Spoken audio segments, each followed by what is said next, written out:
That, to me, is a really compelling example of how we can make an aviation channel that doesn't appeal only to pilots. It makes new pilots. It gets people who had never even thought about aviation interested and watching, and hopefully they go take discovery flights and start flying. Today on Between Two Wings, we're sitting down with Drew and Lanie, the duo behind Fly Me to the Fun, an aviation media brand that generates over 20 million views per month across all platforms. We are trying to show what it's really like. Anything that doesn't go according to plan is better. They'll be sharing the unique challenges and responsibilities of building a successful presence in the aviation space. It's hard not to get frustrated and say, I don't care anymore. We're just going to not do it this time.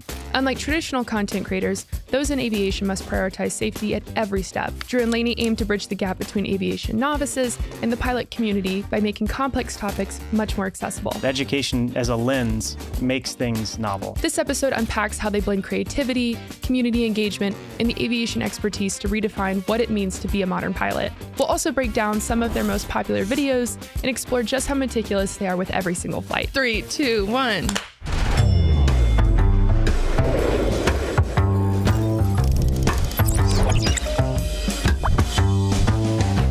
Welcome to the show. We're so happy to have you both here. Thanks. In Austin. So the first thing I kind of want to get started with talking about today is hearing about your first flight. I was in Columbia, Missouri, which is where I was going to college at the time. It was winter time, so there was snow on the ground. It was like any other discovery flight, I think. I mean, I kind of already knew what I was doing because I'd done a lot of flight sim, so I was using the trim wheel and everything. And again, like everyone's discovery flight, I think it immediately grabbed me, and I was like, all right, I'm doing this. It just captured me. That was in a Cessna 152. And then a few years later, after I got my license, we did our first flight together. Yeah, we met, I think a week later. We decided to go for a flight because, of course, like any other pilot, he's like, I'm a pilot. And I was like, prove it. It's the perfect first date. And I think I thought he had his pilot's license for like a long time. When you say like, oh, I'm a pilot, you're like, okay, cool. Like you've been doing this a long time. I think he'd had it for like 2 months. I was like one of his like first passengers. It was in a 152 and we went to Athens, where UGA is, because that's where I went to school. And we rented it and we were like running late on the way home. So I think we went to like, got like a burrito at like a Moe's and then like came home. We took a crew car from the airport, like sped over there. We're like racing the clock because the rental window was so short, which was like not a very relaxing date. And she teases me all the time because I was like, all right, make sure you really give your door a good slam because, people that fly Cessnas know the doors will pop open on you. And so she like really slammed the door. And I was like, whoa, all right, you don't need to break it. And then of course in flight, my door pops open and she's like, do you not know how to close doors or what's the deal here? So I like to tell people from that point on, I was like, I'm the pilot now. Like, I feel like if I can close the door better than you, then I am now the pilot. Exactly. Yeah. And now look at you. Yeah. Exactly. And now we fly closing doors. A very similar plane all over the place. I know. I love that it was in a 152. It's like subtle foreshadowing. It's pretty cool. I would love to know how you both met because you just gave me your first date story, but I would love to know how you guys got started. We actually have like a strange connection. Drew's family is a blended family. So his mom has a daughter and him, and then married a man that has 6 kids. And I know the 6 kids. Like I went to high school with them. And so I went over to their house for a party and they're like, this is my brother, Drew. And I was like, oh my gosh, I don't know this one. I was newly a pilot and she was newly graduated from college and working as a teacher. And everyone knows pilots and teachers are the first 2 types of people who are going to say, I'm a pilot or I'm a teacher. They can't wait to tell you. It's like a race, actually. They can't wait to tell you. So we I think in the first 30 seconds, we kind of cleared up. I'm a pilot. I'm a teacher. We were out on a balcony and there was like clouds. And he was like talking about clouds. I was like, why do you know so much about clouds? And he was like, I'm a pilot. Like, why do you know so much about clouds? And I was like, I'm a teacher. And that's what I used to teach was science, clouds and stars and that kind of stuff. Do you think that the majority of your viewers know that that's how you guys met? I don't think so. I mean, you can see like Lanie educating on science related things. So she's a teacher and maybe that piece of it, but that doesn't really, no, I don't think so. No, it's one of those things where like relationship like moved a little faster just because like we knew common people. It was one of those, he was like vouched for already, like I wasn't afraid he was going to chop me up and put me in like a little plastic bag or something. It helps. That does help as it turns out. I think that like kind of helped us in like at the beginning days, many a year ago. So really, you haven't been doing the influencing and the flying for as long as you were just flying alone. Yeah. And I would love to hear your thoughts on combining aviation and also influencing and content creation, because really those are such polar opposite things.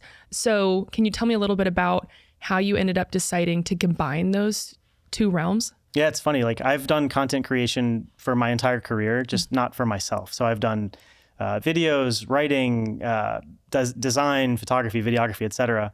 And never really thought to do it for myself. It was always for other people. And I bought the plane during COVID. Everyone was locked down, and I was like, okay, I've been flying for a long time, just renting, and it's tough to take a rental plane on trips. And we wanted to start doing more actual traveling. So I was like, I'm serious about this. Let's get it. Like, I want to actually do it. Then I think when you saw that it was like imminent, like I was going to get a plane, I had my loan pre-approval. I was calling, trying to actually get ones that were popping up on the market. Living on Trade a Plane. I was living on Trade a Plane, like ready to actually make it happen. She was like, all right, well. It's almost like you get a puppy and you're like, I'm going to like make the puppy an Instagram. Like he was like, I'm going to get a plane. And I was like, I'm going to make the plane an Instagram.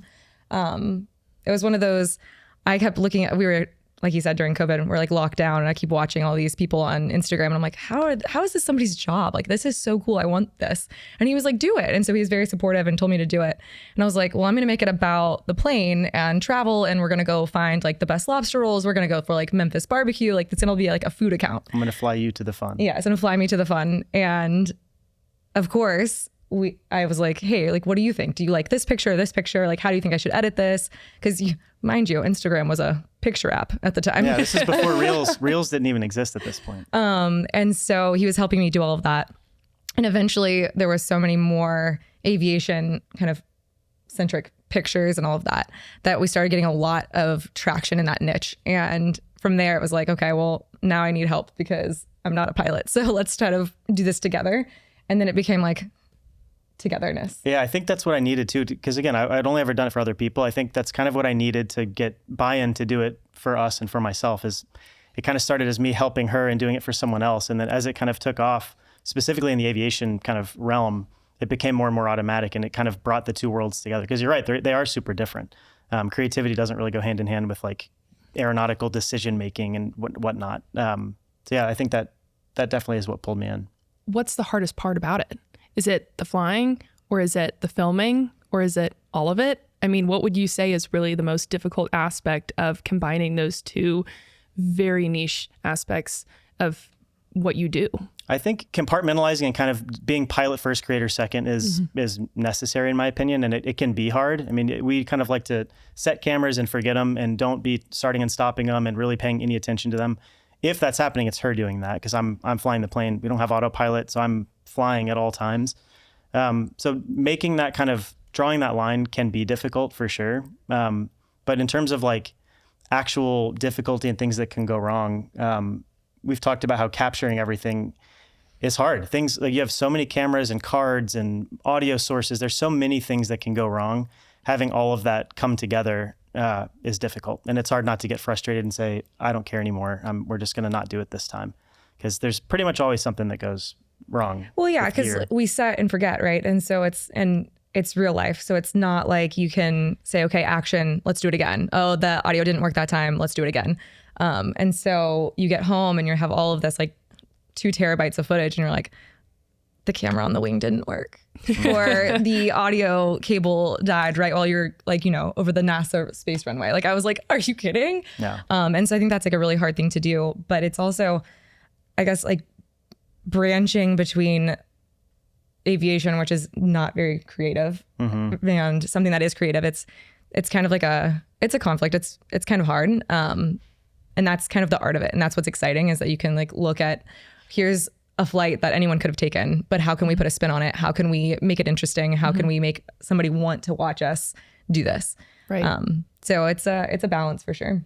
You all have done such a great job of combining those two things that, like you said, are so different. So it's interesting to view the evolution of where you started and where it is now. The ventures are so different, and there's a lot going on behind the scenes that your viewers don't always see between the flying and maintaining safety and keeping the cameras rolling. Tell me about a time when things didn't go to plan. I mean, it's almost every flight. I feel like that's GA, especially in a Cessna 150, the amount of legs that we've scrapped or destinations we've changed in flight or clouds that come in. I mean, it's pretty much all the time. There's always something that is just a little unusual. That's what's so fun about it. That's why we love doing it. And specifically around video creation, we talk a lot about how the more you can think about a video before you shoot it, the better it will come out. And you don't have to script anything or outline something. And again, you're pilot while you're piloting, not creator. But if you can do some of the creation work ahead of time, so you know what the general concept is, what do you hope to share with who's watching it? And then when you go fly and that doesn't go according to plan, it's easy to get frustrated by that and be like, okay, well, this video is blown up. This isn't working. And Lanie actually really kind of leads the charge in saying anything that doesn't go according to plan is better. It's something that is more interesting to watch because you're changing your plan, your reasoning, your thinking, your problem solving. That is what people want to watch. You're navigating general aviation. That's how it works. Sometimes you're AOG, sometimes you're waiting for the storm to leave. Sometimes you are watching your hotel room money just like go down the drain. I don't know how many times we've had some cancellation or delay where we get stuck and some hotel that we already paid for is just sitting empty and that money is gone. Yeah. Frustrating for sure, but... and you're paying for another hotel. Yeah, exactly. We try to get refundable hotels, but you can't always get them. Like if you're going to like a really popular destination, sometimes they're like, we don't do that. Yeah, like, exactly. Okay. Or with New Hampshire, we didn't book a single hotel in advance. We just got where we got and then sat in the FBO, found something and booked it. I know even recently we just got back from New Hampshire. So we flew 872 nautical miles, which is about 1,000 miles up the Northeast in the wintertime in a Cessna 150, which means you have icing and wind, and there are a lot of things to be aware of doing that. So for that to go according to plan is unlikely from the start. It's a lot of ground to cover. Specifically, we were trying to end day one in Atlantic City. We had an idea for the video that would include like a chance kind of gambling type thing where we'd go to a casino in Atlantic City, and that would in some way be part of the video. And kind of as that day went on, we just spent a little longer on the ground at each stop, and we saw daylight kind of get away from us, so we knew we weren't going to make it to Atlantic City. So we ended up having to switch destinations in the air and go to this different Class D airport. We went to Frederick, Maryland instead. And that kind of had the added pressure for me because I had an engagement ring in my bag and I had kind of this... Which I had no idea about. I had this it's whole fine. like vision for how that day and those days and that trip would go. And as I saw that changing, I was just like, oh man. So it's this extra pressure in addition to flying. And of course we had cameras rolling. So there's always that background context. I didn't feel that pressure. I was like, it's fine. We can roll with it. We're going to make lemonade. And there were so many moments where I was like, should I just do it right now? Like I was like, I want to like work through this with you. And yeah, it was hard for sure. It was definitely like another layer. And I had like this plan in my mind of exactly how the trip would go and like where I would ask the question and like how it would all go. And when I saw that changing, I was just like, oh man, like it's hard to roll with it and embrace that. Right. Well, it worked out. Exactly. So congratulations. Thank you. So exciting. It was so exciting. I just have to like talk about like the power of the internet so quickly. So I posted a video of my like roommates from college reacting because they were like, oh my gosh. And I FaceTimed them. And on my personal Instagram, and somebody saw it and commented on it and was like, hey, did you get proposed to on the side of the road in Portsmouth, New Hampshire, like a few days ago? And I was like, yeah. Like it didn't show, like I was just like tagged Portsmouth. It wasn't like you could see where we were. And it was a location tag, yeah. It was a location tag. And they were like, somebody saw it and took a picture of it on the side of the road. And so there's random. a picture Through a on car some window. Facebook group of you getting proposed to. And I was like, Oh, what's wow. the Facebook group? Like, you need to tell me right now. And so now we have a picture of it. It's like through somebody's window. Me down on the knee. Lanie's got her hands on her face, captured through a window of a moving car. And we got in I'm possession gonna have of the to see picture. this afterwards. I'll It's send it to you. crazy that we found that. Yeah, I was blown away by it. I was like, oh my gosh. Everyone was like, well, yeah, like they knew, like Fly Me to the Fun, like you were posting. And I was like, no, it wasn't through Fly Me to the Fun. Wow. What a small Crazy. world. I know. The internet is a small world. Yeah. For Exactly. sure. What would you say was the most stressful flight that you've had where the situation was almost teetering on that level of danger, which is obviously never a situation that any pilot wants to be in, where you made a no-go decision? Right. Like Yeah. after in the plane. Yeah, we've had a couple where the weather just gets worse than forecast in front of you, so we just decide to land. And in some cases, you're like arriving in it, and you're like, all right, well, this isn't good. So you cut a 180. And a Cessna 150 it can't handle much. I mean, you need to really keep it below any situation where it gets close to that. But we had one that was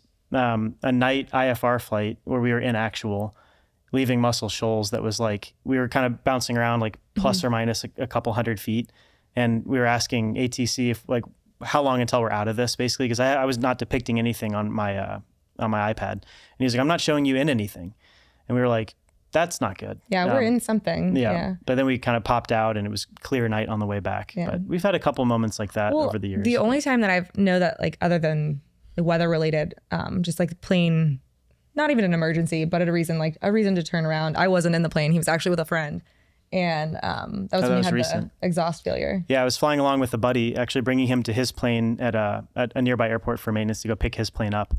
And we had just kind of climbed. We were probably coming through like 2,500 feet and just heard like a sudden kind of like pop sound. And then a smell, and my CO detector started going off. It was just a bunch of exhaust coming in and kind of like a louder, like rhythmic clacking sound, which obviously, you're like, okay, something's clearly not correct. So we immediately started turning back and communicating. And they like, essentially, I didn't declare an emergency, but they kind of took it as like precautionary. So they brought the fire trucks out and kind of cleared me straight in. And the whole way to the ground, the smell was really bad. So we had both windows open, and it was kind of that clacking sound. So in my mind, I'm like, okay, are we going to have a power loss event or partial power loss or something? So I stayed really, really high until we got essentially at the airport, and then just kind of went in with basically no power. And it turned out that it was just the backing of the muffler had completely come off. It was an old part and it just failed. So we were not likely in any immediate like jeopardy of losing engine power. Apparently with extended flight like that, without the back pressure, you can damage cylinders and it would have maybe gone out. But I didn't know that. So at the time it was just like, okay, like while you have power, get to the airport, stay high and communicate. So that wasn't super fun, but not super fun. And there was no cameras on or anything, but the tower always is recorded. And so of course we're like, we need to like hear that communication. And it was really cool to see, I guess, hear how calm and cool and collected you stayed during what he didn't know of, is it an emergency or not an emergency? Yeah, that's the nice part of that. You kind of have like your first experience with actual, where it's not just training or hypothetical, to see how you react in it. And I'm comforted by that. I definitely was like, okay, like this is not a joke. Like we need to make a plan and stick to it. But I didn't feel panicked or anything. I mean, it felt like the training is working. And now you've used that as a learning experience moving forward, which always is a great opportunity. Absolutely. Yeah. So you're based out of Atlanta. You were training in Missouri. Where did you end up finishing your training? So I did solo in Missouri when I was in college, and then kind of stopped training and needed to focus on getting out of college. Not the best student. And then ended up getting my private back in Atlanta, or just outside of Atlanta. Which is so funny because your dad was against you getting a pilot's license. He was like, no, likely because he was like, you're not responsible enough to fly a plane. Yeah, the reason I didn't even take flight lessons until I was away in Missouri was because my dad always said no. There's no one else in my family that's been a pilot. So it was kind of, I think there was maybe more fear around it and just no understanding of it. So it was kind of like a, nope, you cannot do that. And so naturally, as soon as I go out of state to college, the first thing I do is start taking flight lessons. So I actually got my license even back in Atlanta without him knowing. And then ended up telling him when I was looking for jobs, I had graduated, and I was like, I do have my pilot's license. Like, should I put that? And he's like, yeah, put that on your resume. Maybe that'll help you get a job. Okay. So he ended up being happy with it. And now look at you. He's bound to be excited watching your adventures. Probably still a little nerve-wracking. Parents watching their children fly is always a little nerve-wracking. Yeah, I think he's a little nervous about it, but I've taken him up a couple times. He's not like, he gets a little bit motion sick. So I think he's not super into it, especially in a 150. Yeah. He's also like 6'2". Yeah. Which is so funny because Drew's, we're Cessna 150 sized. Yeah. And so like people are always like, how do you go fly a Cessna 150 for that many hours? And I'm like, well, it helps to be shorter. And your dog is also Cessna 150 Yeah, exactly. size. As a family, we're very petite. Exactly. It works out. Shifting gears, I kind of want to talk about Fly Me to the Fun's content strategy and get your input a little bit on that side of things, of producing and combining that with flying. You make videos for people to watch for fun. I mean, fun is in the name. You're both very excited to be there. You love what you do. How would you describe your audience? We hope that it is anyone in the market for entertainment. And obviously we have some bias toward airplanes, aviation, machines, travel, adventure. Like there's a realm that we naturally fall into. But my hope is that we kind of continue to be on the edge of the aviation niche, where we could be everyone's first aviation video. Maybe you've never even thought about GA or small planes, but you see our videos and there's something that is universally interesting. Mm-hmm. Fun is a universal element. We've kind of talked about how Antique Roadshow is a show that people, whether or not they like antiques, are interested in because it uses universal elements that I think get people to watch. You have mystery, intrigue, there's money, there's cost. that to me is a really compelling example of how we can make an aviation channel that doesn't appeal only to pilots. It makes new pilots. It gets people who had never even thought about aviation interested and watching, and hopefully they go take discovery flights and start flying. I love that. Yeah. I mean, if you just look at the analytics, like I think our audience is mostly male and like around like mid-30s, which is just like they're Drews. Yeah. But with that, like we have really thought about who we want to be the audience and like how can we get more people to be a part of that audience. I love that approach. Yeah.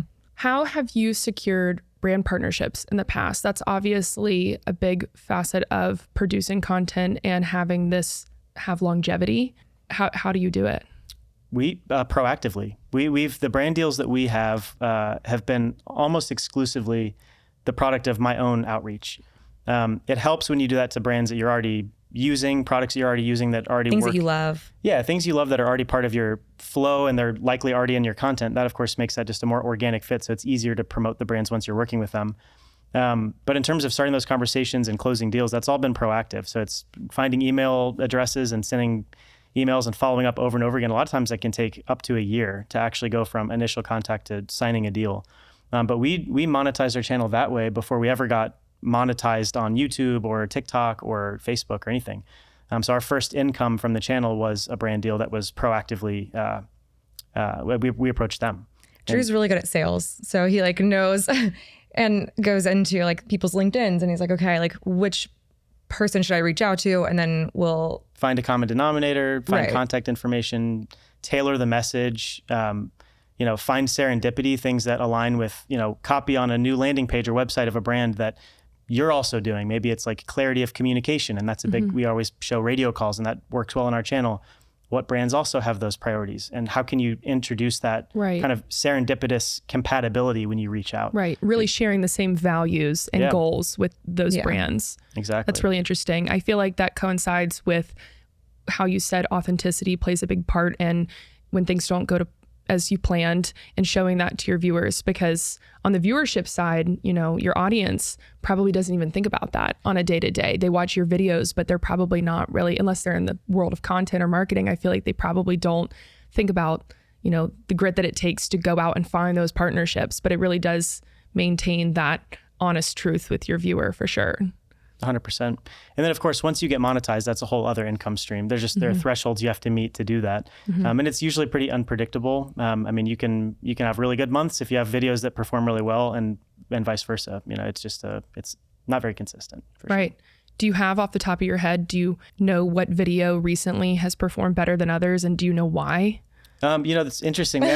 We have one that's in the process of performing well. We kind of are refreshing it over and over again because it's still on a run, but it's about the cost to land our plane at LaGuardia. So on this Northeast trip, we flew the Cessna 150 into LaGuardia, which is one of the busiest airports in the world. And we thought it'd be interesting to explain what the costs of that were, because we get asked all the time, how does parking work? What are landing fees? especially people who aren't in GA, they were like, where do you park? How do you park? Do you have to get permission to get there? Yeah, there's an education Such gap. a foreign concept too. Yeah. Exactly. And people, in the video too, you see all these 757s and all these big planes, and then here we come in this little two-seater. And then the guy goes, are you familiar with LaGuardia? We're like, no. All right. Yeah, so could you tell us Never where been here First time, before. thank you. Yeah. But the video is how much does it cost to land a Cessna 150 at LaGuardia? And we go through all the costs. It's $377 for a 15-minute stay. So there's facility fee, infrastructure fee, landing fee, all these costs. And that short form video, which has been up for like maybe 6 days or 7 days now, across the platforms has already generated probably $1,500 or $1,600 by now. That's incredible. So you've more than paid for the landing fee to go in there. Now we're working on like how much was the gas and the hotel stays to see if we can pay for the whole trip with like one TikTok. With one TikTok, like reel, with a 73-second video. It paid for itself. Yeah. For That's itself. incredible. Yeah. Yeah. In that same realm, do you ever get questions that you don't even feel comfortable answering? It feels like you're balancing this fun and entertaining content while also integrating answering questions, Q&As, and really providing educational information. Like you said, you want to bring in new pilots and create new pilots. How do you balance breaking down complex topics for either new viewers or viewers who have no idea what general aviation is about? Do you have a specific strategy for that? Yeah, I like to make it clear I'm not a CFI, so it's not intended to be any sort of formal instruction, but I find that context is the most important thing. If the more expert you get in something, it's harder, I think, not that I'm an expert, we do it a lot. But it gets more difficult to realize what people don't know.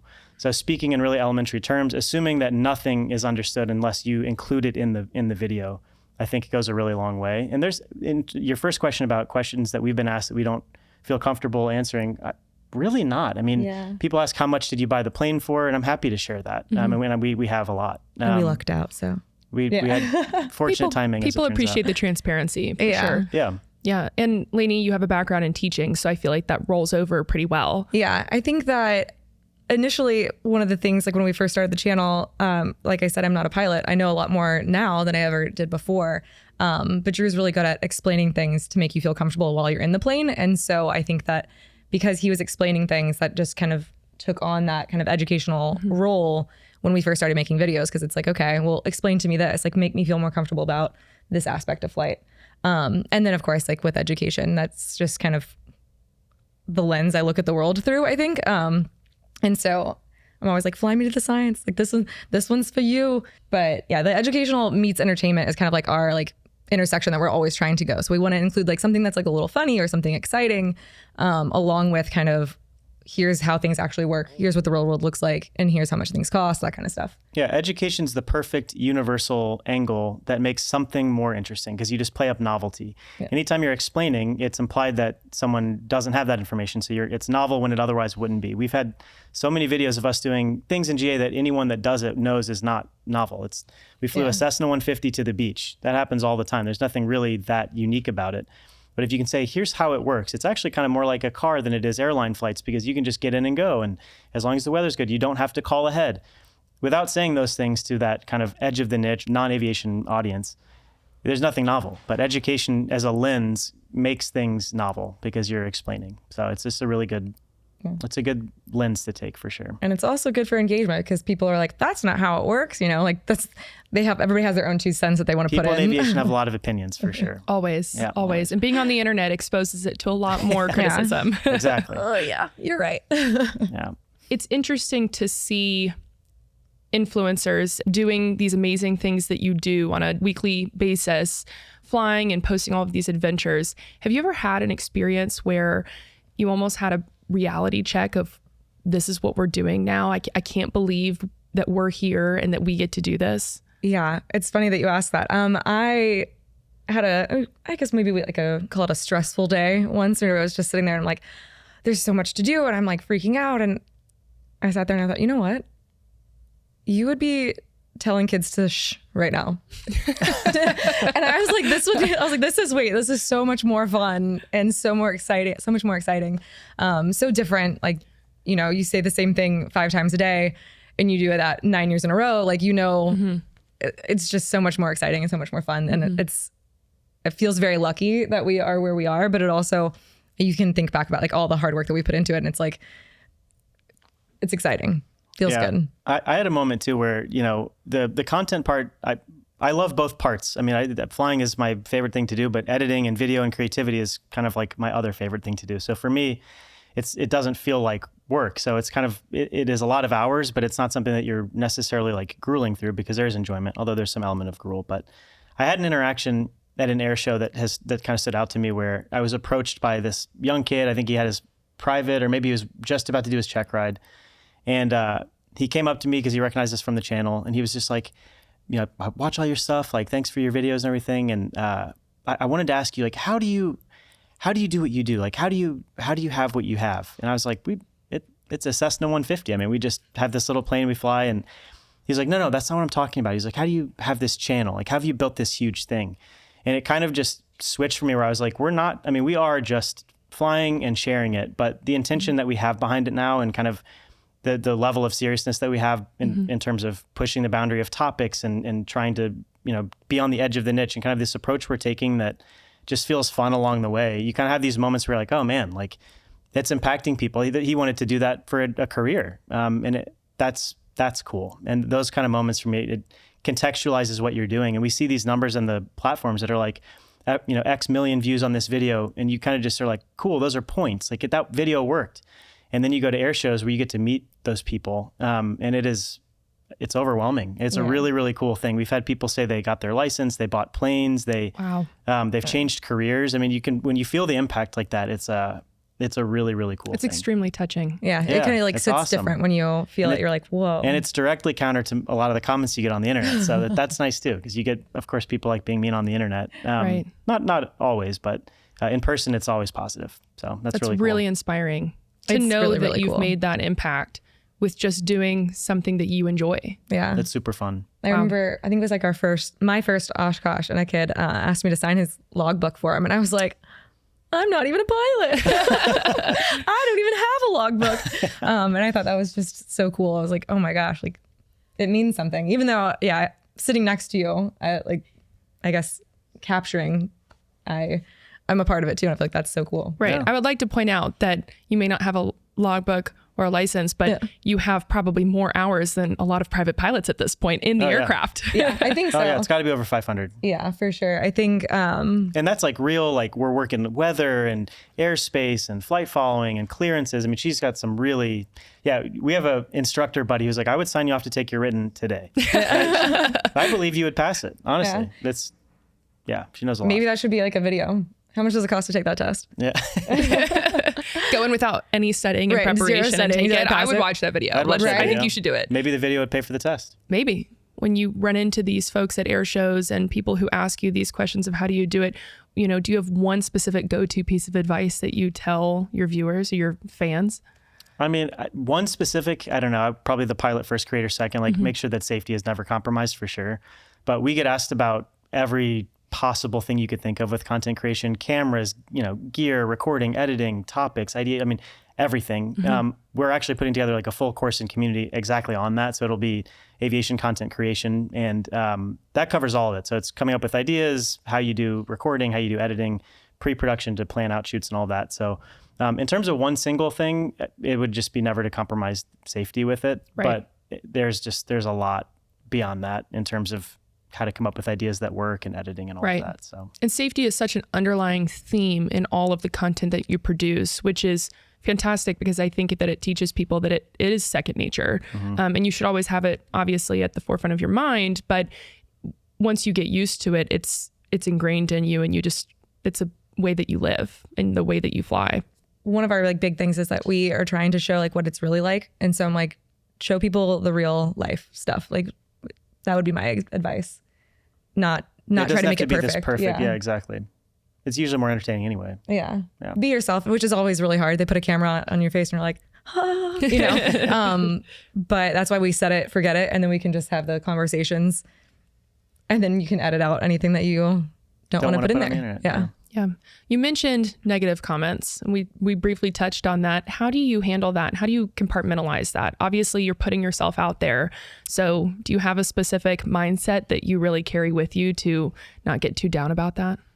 I mean, it can be tough for sure. I will say that I've learned things from criticism, which is maybe a positive. I mean, I've had one specifically. There was one where we were flying north of Atlanta in that airspace at 3,000 feet. And someone said, why are you flying at 3,000? That's the initial IFR altitude in that area. And I was like, that's a good point. And so now we fly at 2,500 there. So you can learn from some criticism for sure. But a lot of it's just, mean for the sake of being mean, and there's no criticism. It's just angry, I guess. And I guess our rule is don't reply to it. Yeah. It's just never really going to make anything better. Every once in a while I'll see that he's like feverishly like, I'm like, don't press send. Don't press send, because like once you engage with that, then there's a back and forth.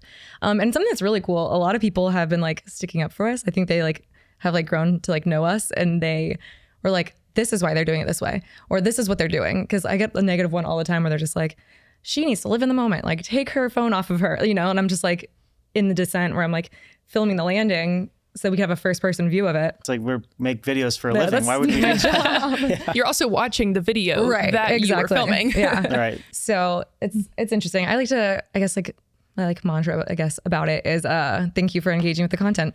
Yeah. Just thank you for, they help the algorithm push us further. And so if you're angry about it, like, thank you. Yeah. One thing that is fascinating for sure is how much information people will invent just to kind of fit their interpretation of what you're showing. That usually makes it even easier for me just to kind of ignore it, because you're like, okay, you're manufacturing a lot in your head that you just don't you don't know. You don't know. Yeah. And that's not even really close to the truth. So I don't know. You just can't let it get to you and focus on the in-person stuff because that is almost always super positive. So. Right. I went back and I watched that very first video that you had on the channel. And I wasn't in that one. It's fine. It was your approach into Oshkosh in what, 2021? Yeah. Seeing the evolution of your channel is pretty mind blowing. You've almost gamified some of your videos now, which I think really boosts engagement. It keeps people on the edge of their seat, especially with short form content. So that's always really exciting to see. That's what we want to keep pushing a lot more of. Yeah, I mean, it's you're doing the same thing. You're still flying a Cessna 150 from somewhere to somewhere else. We're really interested in seeing what can you add to that? What can you ideate on the ground that just gives that a different context that appeals to a lot more people? One kind of like example of that is we're interested in making the percentage of in airplane to out of airplane about 50-50. I think a lot of aviation videos are, let's get in the plane. Today we're going here, and it's about 95% in the plane, if not more. In some cases, a lot of cases, it's 100%. I think the more that we can create content that's 50-50 and what you're doing on the ground gives context and intrigue to what you do next in the plane, I think that's going to be a really crucial way for us to keep expanding the reach. And it's important to show the stuff that's on the ground too, because a lot of your flight planning is on the ground. A lot of your calling LaGuardia Tower is going to be on the ground. There's those aspects that we would leave out before. And the best is like at one point, Drew was like, oh, turn the camera off. Like, it's not going to work. And I'm like, no. Turn the camera back on. That's what we want to see is like the stuff going wrong, the changes, the realness. And so, yeah, I think that'll be included a lot more than it has been in the past. We talked a little bit about your words of advice for those who want to get started on the influencing front of this, but what about those who just want to learn to fly? What would you tell them? Yeah, I mean, I started with Flight Simulator. No one in my family is a pilot, so this is kind of just an interest that I developed from, honestly, I don't even really know where. And so I got Flight Sim and just kind of spent time in there and got familiar, and it actually translated to my first lesson. I already knew where everything was. I was using the trim wheel. So I say start with Flight Simulator and then just go take a discovery flight. Just try it out and pick a flight school and start taking lessons, make sure it's something that you want to do. Something that I would add to that as someone who's never taken a flight lesson would be just know that every CFI is going to be different. And it's okay to fire your CFI. It's okay to go to a different teacher if you don't feel comfortable with them or you don't feel like you're getting everything that you want out of it, or, you don't want to sit next to somebody that you don't enjoy because you're going to be with them for hours and hours and hours. Right. And being in such a high stress environment, sometimes you want to have that security blanket of being comfortable, asking questions and, relying on them in case that you need assistance. Right? Yeah, totally. Absolutely. But also, it's like mutual trust too. Yeah. I feel like you've had so many different CFIs because you've gone through so many different ratings and in different places. And I feel like I can tell the difference when you have somebody that you feel really comfortable with. Yeah. And I think that it means a lot.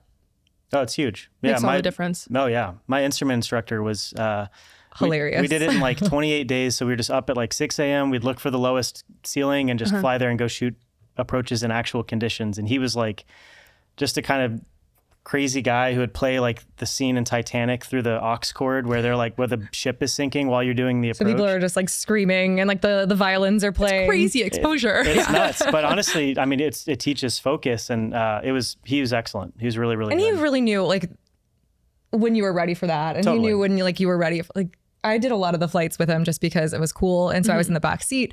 And I remember we were landing at Asheville and we were in like short final, and he just like opened his door, and so the whole plane went starts yawing all over the place, and he was just I got foggles on and doing the approach, and he was like, get it back. He would really, really prepare you well for distractions like that. But that only worked because we had mutual trust. I mean, he knew that I could handle it at that stage. I knew that he wasn't going to do anything that would actually kill me, but it was enough to be, it would kind of reset your focus. But and it's always good to be extra prepared for situations like that. Yeah. And totally. You did so much more actual than most people because every day they would go find the worst weather. And in Atlanta, you can always find some bad weather somewhere. Yeah, you can find clouds anywhere. And we did a lot of actual, and then he would do things like we landed like full stop with no yoke. We did the entire thing with pedals and power just to show that if you had a cable failure that you could still get down. So not every instructor would do stuff like that. But I think that really prepared you. It really helped you. And now Drew's like, okay, well, we're going to do this one. And just, I think for fun now, you're like, oh, I'm going to do this one with like a power off. And I'm like, why? Why would we not just keep the power going? Proficiency is such a large part of general aviation. And I think that's really drilled into your heads that you have to practice it or you'll lose it. I mean, it is like riding a bike occasionally, but knowing that you're comfortable and confident in those situations is honestly crucial. Totally. So being exposed to that early on in training is important. Well, thank you both so much for being here. To wrap up, I would love to know what's next. What can we expect? Oh man, we're always looking to plan the next adventure. We've got a couple ideas. I would like to make a West Coast run at some point and another Caribbean flight. So the adventures, that'll be a constant. We're always looking at where we're going next. At some point, there's likely going to be a second plane added to the fleet. I think we have an idea of what that is likely to be. We're never going to sell the 150. That's always going to be in the family. Drew has recently been on Trade a Plane again, getting that itch. It's beginning for sure. So that'll be sometime soon. And then, I don't know. I mean, for me, I'm excited just to keep pushing the kind of creative boundaries and seeing how far out we can get the edge of the niche to see how many people we can get watching aviation content. So, I mean, if there was some arbitrary milestone, maybe it'd be to have a 1 million subscriber aviation channel or beyond. But really, I'd just love to get more people exposed to it and watching and hopefully become pilots. We have this different clarity than we've had in the past. Right now, we're really focusing on ideas and reasons to watch and kind of like hone the craft a little bit more. It used to just be like, here's a video of watch us fly really cool places. Like we went to St. Bart's and had 44 hours in the plane of us just kind of being like, cool boat. Like there was like no reason to watch other than the fact like, could we get there or not? And so now we're really trying to like be creative in a different way. And I think that's going to be apparent coming up.